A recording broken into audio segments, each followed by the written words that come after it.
हर हर महादेव। शिव पुराण पार्वती खंड के इस एपिसोड में आप सुनेंगे अध्याय संख्या 38, 39 और 40। 38वां अध्याय, विश्वकर्मा द्वारा दिव्य मंडप की रचना। ब्रह्मा जी बोले, हे मुनिश्रेष्ठ नारद, शैलराज हिमालय ने अपने घर को बारात के स्वागत के लिए विभिन्न प्रकार से सजाना शुरू कर दिया। हर जगह की सफाई का विशेष ध्यान रखा गया, सड़कों को साफ कराया गया और उन पर छिड़काव कराया गया। तत्पश्चात उन्हें बहुमूल्य साधनों से सुसज्जित एवं शोभित किया गया। प्रत्येक घर के दरवाजे पर केले का मांगलिक पेड़ लगाया गया। आम के पत्तों को रेशम के धागे से बांधकर सुंदर बंधनवारें बनाई गईं। विभिन्न प्रकार के सुगंधित फूलों से हर स्थान को सजाया गया। सुंदर तोरणों से घर को शोभायमान किया गया। चारों ओर का वातावरण अत्यंत सुगंधित था। वहाँ का दृश्य दिव्य और अलौकिक था। विश्वकर्मा को गिरिराज हिमालय ने आदरपूर्वक बुलवाया और उन्हें एक दिव्य मंडप की रचना करने को कहा। वह मंडप 10,000 योजन लंबा और चौड़ा था। वह दिव्य मंडप 40,000 कोस के विस्तृत क्षेत्र में फैला हुआ था। विश्वकर्मा, जो कि देवताओं के शिल्पी कहे जाते हैं, ने इस उत्तम मंडप की रचना करके अपनी कुशलता एवं निपुणता का परिचय दिया। यह मंडप अद्भुत जान पड़ता था। उस मंडप में अनेकों प्रकार के स्थावर, जंगम पुष्प तथा स्त्री पुरुषों की मूर्तियां बनाई गई थीं, जो कि इतनी सुंदर थीं कि यह निश्चय कर पाना कठिन था कि कौन ज़्यादा सुंदर और मनोरम है। वहाँ जल में थल तथा थल में जल दिखाई दे रहा था। कोई भी मनुष्य इस कलाकृति को देखकर यह नहीं जान पा रहा था कि यहाँ जल है या थल। विभिन्न प्रकार के जानवरों की कलाकृतियाँ जीवंत बनाई गई थीं। अपनी सुंदरता से जड़ हृदयों को मोहित करते सारस कहीं सरोवर में पानी पीते दिखाई देते तो कहीं जंगलों में सिंह ऐसे लग रहे थे मानो अभी दहाड़ना शुरू कर देंगे। नृत्य करने के मुद्रा में बनाई गई स्त्री पुरुषों के मूर्तियों को देखकर ऐसा लगता था मानो वाकई नर नारी नृत्य कर रहे हों। द्वार पर खड़े द्वारपाल हाथों में धनुष बाण लेकर ऐसे खड़े थे जैसे सचमुच अभी बाणों की वर्षा शुरू कर देंगे। इस प्रकार सभी कृत्रिम वस्तुएं बहुत ही सुंदर एवं मनोहर थीं, जो कि बिल्कुल जीवंत लगती थीं। द्वार के मध्य में देवी महालक्ष्मी की सुंदर मूर्ति की स्थापना की गई थी, जिन्हें देखकर ऐसा प्रतीत होता था मानो क्षीर सागर से निकलकर साक्षात लक्ष्मी देवी वहां आ गई हों। वे सभी शुभ लक्षणों से युक्त दिखाई दे रही थीं। मंडप में विभिन्न स्थानों पर हाथियों की कलाकृतियां भी बनाई गई थीं। कई स्थानों पर घोड़े घोड़सवारों सहित खड़े थे तो कहीं सुंदर अद्भुत दिव्य रथ जिन पर सफ़ेद अश्व जुते हुए थे। मंडप के मुख्य द्वार पर नंदीश्वर, जो कि शिव जी के सवारी हैं, उनकी मूर्ति बनाई गई थी, जो कि स्फटिक मणि के समान चमक रही थी। उसके ऊपर दिव्य पुष्पक विमान की रचना की गई थी, जिससे पल्लवों और सफ़ेद चामरों से सजाया गया था। विश्वकर्मा द्वारा समस्त देवताओं की भी प्रतिमूर्ति की रचना की गई थी, जो कि हूबहू वास्तविक देवताओं से मिलती थी। क्षीर सागर में निवास करने वाले श्री हरि विष्णु एवं उनके वाहन गरुड़ की रचना भी उस मंडप में की गई थी, जिसका स्वरूप साक्षात विष्णु जी जैसा ही था। इसी प्रकार विश्वकर्मा द्वारा जगत के सृष्टिकर्ता ब्रह्मा जी की भी प्रतिमा उनके पुत्रों और वेदों सहित बनाई गई थी। साथ ही वह प्रतिमा वैदिक सूक्तों का पाठ करती हुई दिखाई देती थी। स्वर्ग के राजा देवेंद्र अर्थात इंद्र एवं उनके वाहन ऐरावत हाथी की मूर्तियां भी जीवंत थीं। इस प्रकार विश्वकर्मा द्वारा बनाई गई सभी कलाकृतियां कला का अद्भुत नमूना थीं, जो कि दिव्य एवं मनोरम थीं, जिन्हें देखकर यह जान पाना अत्यंत मुश्किल ही नहीं नामुमकिन था कि वे असली हैं या फिर नकली। देवताओं के शिल्पी विश्वकर्मा द्वारा रचित यह दिव्य मंडप आश्चर्यों से युक्त एवं सभी को मोहित कर लेने वाला था। तत्पश्चात शैलराज हिमालय की आज्ञा के अनुसार विश्वकर्मा ने देवताओं के रहने के लिए कृत्रिम लोकों का निर्माण किया, जो कि अद्भुत थे। साथ ही उनके बैठने के लिए दिव्य सिंहासनों की भी रचना की गई। ब्रह्मा जी के रहने के लिए विश्वकर्मा ने सत्यलोक की रचना की, जो दीप्ति से प्रकाशित हो रहा था। तत्पश्चात श्रीहरि विष्णु के लिए वैकुंठ का निर्माण किया गया। देवराज इंद्र के लिए समस्त ऐश्वर्यों से संपन्न दिव्य स्वर्गलोक की रचना की गई। अन्य देवताओं के लिए भी उन्होंने सुंदर एवं अद्भुत भवनों की रचना की। देवताओं के शिल्पी विश्वकर्मा ने पलक झपकते ही इस अद्भुत कार्य को मूर्त रूप दे दिया। सभी देवताओं के रहने हेतु उनके दिव्य लोकों जैसे कृत्रिम लोकों का निर्माण करने के पश्चात विश्वकर्मा ने भक्तवत्सल भगवान शिव के ठहरने हेतु एक सुंदर मनोरम एवं अद्भुत घर का निर्माण किया। यह भवन भगवान शिव के कैलाश स्थित धाम के अनुरूप ही था। यहाँ शिव चिन्ह शोभा पाता था।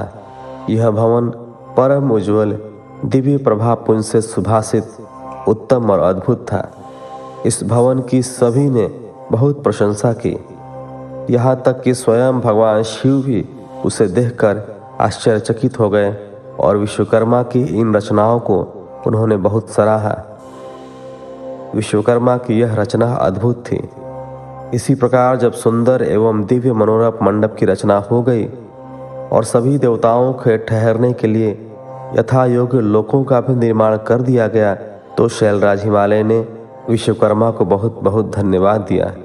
तत्पश्चात हिमालय प्रसन्नतापूर्वक भगवान शिव के शुभ आगमन की प्रतीक्षा करने लगे। हे नारद, इस प्रकार मैंने वहाँ का सारा वृत्तांत तुम्हें सुना दिया है। अब आप और क्या सुनना चाहते हैं? 39वां अध्याय। शिव जी का देवताओं को निमंत्रण। नारद जी बोले, हे महाप्रज्ञ, हे विधाता, आपको नमस्कार है। आपने अपने श्रीमुख से मुझे अमृत के समान दिव्य और अलौकिक कथा को सुनाया है। अब मैं भगवान चंद्रमौली के मंगलमय वैवाहिक जीवन का सार सुनना चाहता हूँ, जो कि समस्त पापों का नाश करने वाला है।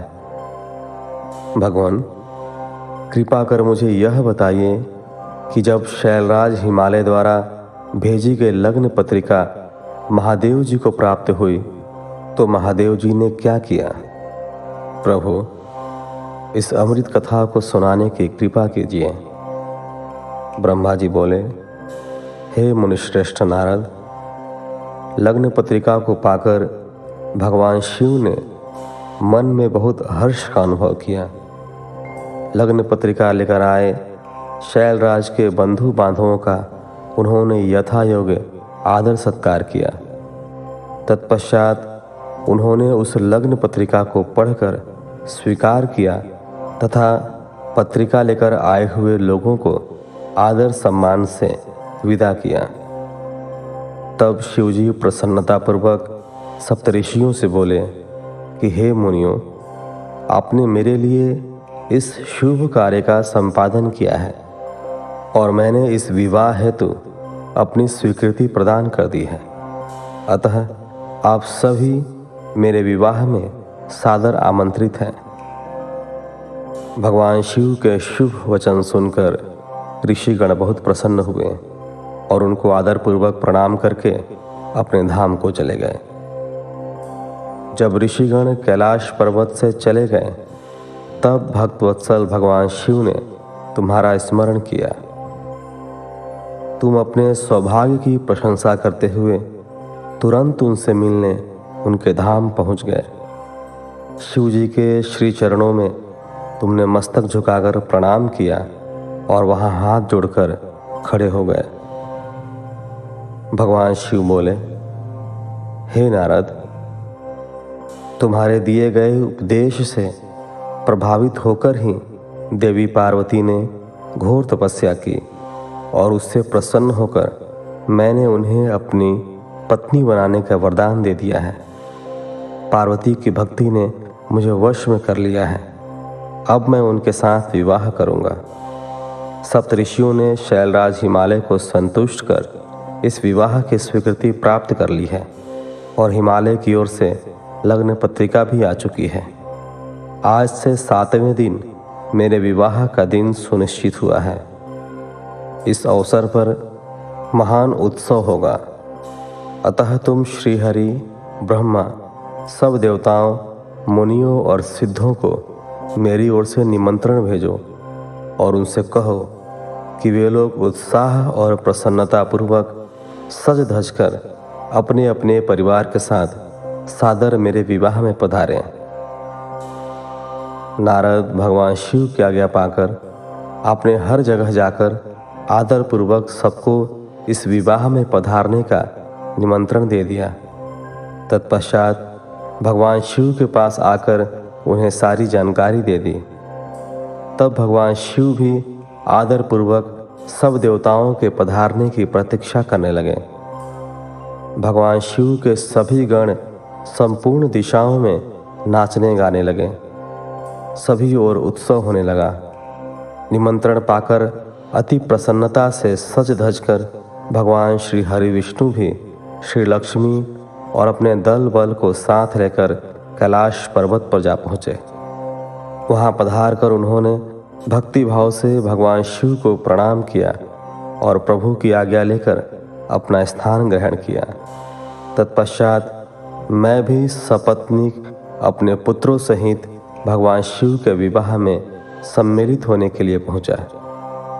भगवान शिव को प्रणाम करके मैंने भी वहां आसन ग्रहण कर लिया।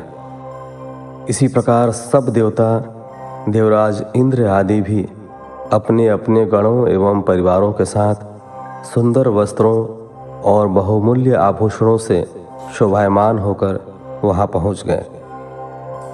सिद्ध, चारण, गंधर्व, ऋषि, मुनि सब सहर्ष विवाह में सम्मिलित होने के लिए कैलाश पर पहुंच गए। अप्सराएं नृत्य करने लगीं और देव नारियां गीत गाने लगीं। त्रिलोकीनाथ भगवान शिव ने स्वयं आगे बढ़कर सभी अतिथियों का सहर्ष आदर सत्कार किया। उस समय कैलाश पर्वत पर बहुत अनोखा और महान उत्सव होने लगा। सभी देवगण हर कार्य को कुशलता के साथ संपन्न कर रहे थे, मानो उनका अपना ही कार्य हो। प्रसन्नतापूर्वक सातों मातृकाएं शिव जी को आभूषण पहनाने लगीं। लोकोचार रीतियां करके भगवान शिव की आज्ञा से श्री विष्णु आदि सभी देवता वर यात्रा अर्थात बारात ले जाने की तैयारी करने लगे। सातों माताओं ने भगवान शिव का श्रृंगार किया। उनके मस्तक पर तीसरा नेत्र मुकुट बन गया। चंद्रकला का तिलक लगाया गया। उनके गले में पड़े दोनों सांपों को उन्होंने और ऊंचा कर लिया और वे इस प्रकार प्रतीत होने लगे मानो सुंदर कुंडल हों। इसी प्रकार सभी अंगों पर सांप लिपट गए जो आभूषण की सी शोभा देने लगे। सारे अंगों पर चिता की भस्म रमा दी गई। वह चंदन के समान चमक उठी। वस्त्र के स्थान पर सिंह तथा हाथी की खाल को उन्होंने ओढ़ लिया। इस प्रकार श्रृंगार से सुशोभित होकर भगवान शिव दुल्हा बनकर तैयार हो गए। उनके मुखमंडल पर जो आभा सुशोभित हो रही थी उसका वर्णन करना कठिन है। वे साक्षात ईश्वर हैं। तत्पश्चात समस्त देवता, यज्ञ, दानव, नाग, पक्षी, अप्सरा और महर्षिगण मिलकर भगवान शिव के पास गए और प्रसन्नतापूर्वक बोले, हे महादेव, महेश्वर जी, अब आप देवी पार्वती को ब्याह लेने के लिए हम लोगों के साथ चलिए और हम पर कृपा कीजिए। तत्पश्चात क्षीर सागर के स्वामी श्री हरि विष्णु भगवान शिव को आदरपूर्वक नमस्कार कर बोले, हे देवाधिदेव महादेव, भक्तवत्सल, आप सदैव ही अपने भक्तों के कार्यों को सिद्ध करते हैं। हे प्रभु, आप गिरजानंदिनी देवी पार्वती के साथ वेदोक्त रीति से विवाह करिए। आपके द्वारा उपयोग में लाई जाने वाली विवाह रीति ही जगत में विवाह रीति के रूप में विख्यात होगी। भगवान, आप कुल धर्म के अनुसार मंडप की स्थापना करके इस लोक में अपने यश का विस्तार कीजिए। भगवान विष्णु के ऐसा कहने पर महादेव जी ने विधि पूर्वक सब कार्य करने के लिए मुझ ब्रह्मा से कहा।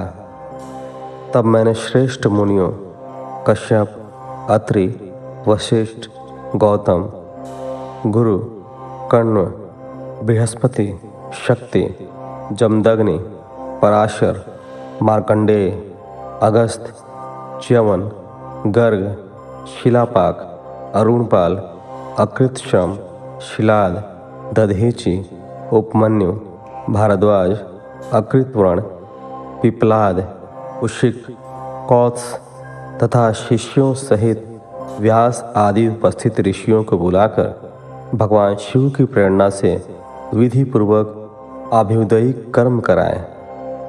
सबने मिलकर भगवान शंकर की रक्षा विधान करके ऋग्वेद, यजुर्वेद तथा स्वस्ति वाचन किया। फिर सभी ऋषियों ने सहर्ष मंगल कार्य संपन्न कराए। तत्पश्चात ग्रहों एवं विघ्नों की शांति हेतु पूजन कराया। इन सब वैदिक और अलौकिक कर्मों को विधि पूर्वक संपन्न हुआ देखकर भगवान शिव बहुत प्रसन्न हुए। तब भगवान शिव हर्षपूर्वक देवताओं और ब्राह्मणों को साथ लेकर अपने निवास कैलाश पर्वत से बाहर आए। उस समय शिव जी ने सब देवताओं और ब्राह्मणों को आदरपूर्वक हाथ जोड़कर नमस्कार किया। चारों ओर गाजे बाजे बजने लगे। सभी मंत्र मुग्ध होकर नृत्य करने लगे। वहाँ बहुत बड़ा उत्सव होने लगा। 40वां अध्याय। भगवान शिव की बारात का हिमालयपुरी की ओर प्रस्थान। ब्रह्मा जी बोले, हे मुनिश्रेष्ठ नारद, भगवान शिव ने कुछ गणों को वहीं रुकने का आदेश देते हुए नंदीश्वर सहित सभी गणों को हिमालयपुरी चलने की आज्ञा दी। उसी समय गणों के स्वामी शंख कर्ण करोड़ों गण साथ लेकर चल दिए। फिर भगवान शिव की आज्ञा पाकर गणेश्वर शंख कर्ण, केकराक्ष, विकृत, विशाख, पारिजात, विकृतानन, दुंदुभ, कपाल, संधारक, कंदुक, कुंडक, विष्टम्भ, पिप्पल, सनादक, आवेशन, कुंड, पर्वतक, चंद्रतापन, काल, कालक, महाकाल, अग्निक, अग्निकमुख, आदित्य मूर्धा, घनावह, सन्ना, कुमुद, अमोघ, कोकिल, सुमंत्र, काकपादोदर, संतानक, मधुपिंग, कोकिल, पूर्णभद्र, नील, चतुर्वक्त्र, कर्ण, अहिरोमक, यज्वाक्ष, शतमन्यु, मेघमन्यु, काष्ठागूढ़, विरूपाक्ष, सुकेश, वृषभ, सनातन, तालकेतु, षण्मुख, चैत्र, स्वयं प्रभु, लकोलीश, लोकांतक, दीप्तात्मा, धन्यांतक, भृंगिरिटी, देवदेव प्रिय, अशनि, भानुक, प्रमथ तथा वीरभद्र अपने असंख्य गणों को साथ लेकर चल पड़े। नंदीश्वर एवं गणराज भी अपने अपने गणों को ले क्षेत्रपाल और भैरव के साथ उत्साहपूर्वक चल दिए।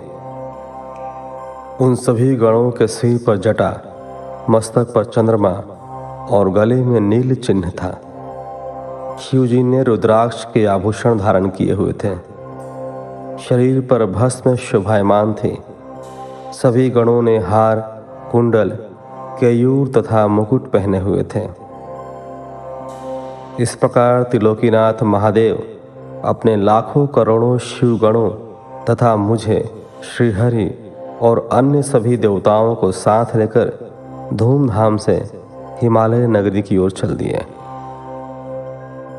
शिव जी के आभूषणों के रूप में अनेक सर्प उनकी शोभा बढ़ा रहे थे और वे अपनी नंदी बैल पर सवार होकर पार्वती जी को ब्याहने के लिए चल दिए।